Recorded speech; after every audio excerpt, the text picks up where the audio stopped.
संजौली मस्जिद विवाद मामले में हिंदुओं पर हुए लाठीचार्ज के विरोध में सांसद अनुराग ठाकुर ने सुक्खू सरकार पर निशाना साधा है। अनुराग ठाकुर ने कहा है कि इस मामले को लेकर जब विधानसभा में कांग्रेस सरकार के ही मंत्री जब बोल रहे थे तब मुख्यमंत्री चैन की नींद सो रहे थे। अनुराग ठाकुर ने कहा कि प्रदेश में कानून व्यवस्था और न्याय व्यवस्था बनाने में कांग्रेस सरकार पूरी तरीके से फेल साबित हुई है।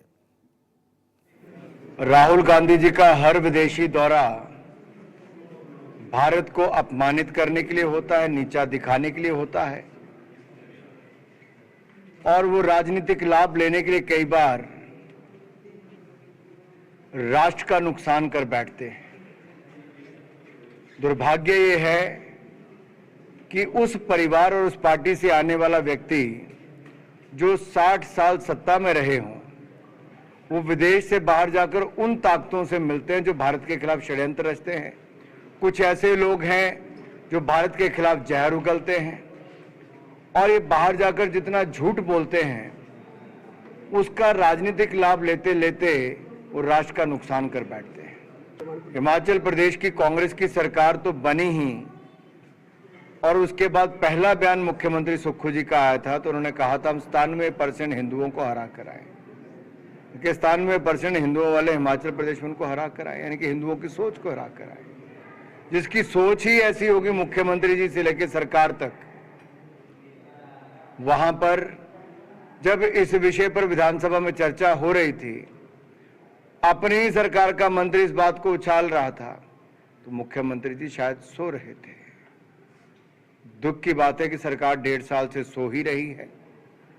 पहले पेट्रोल डीजल के दाम बढ़ाकर जनता पर बोझ डालती है, फिर अब बिजली के सेस लगाकर, चाहे दूध के नाम पर हो, पर्यावरण सेस के नाम पर हो, वो सरकारी कर्मचारी और पेंशनर्स अपनी तनख्वाह के लिए 7-7 दिन इंतजार करते हैं, उनको सड़कों पर उतरना पड़ता है। एक नहीं अनेक ऐसे निर्णय, चाहे 15 रुपए सीमेंट की बोरी का रेट बढ़ाने की बात हो, ये सारे जनता के खिलाफ थे और जनता से जो वायदे किए उनमें से कोई भी वायदा पूरा नहीं किया। दुख इस बात का है, वायदे तो पूरे किए नहीं। अब जो हिंदू संगठन के लोगों ने आवाज उठाई, आवाज इसलिए उठाई जब उनकी माँ, बेटियों को, बहनों को उस रास्ते से गुजरना भी मुश्किल हो गया।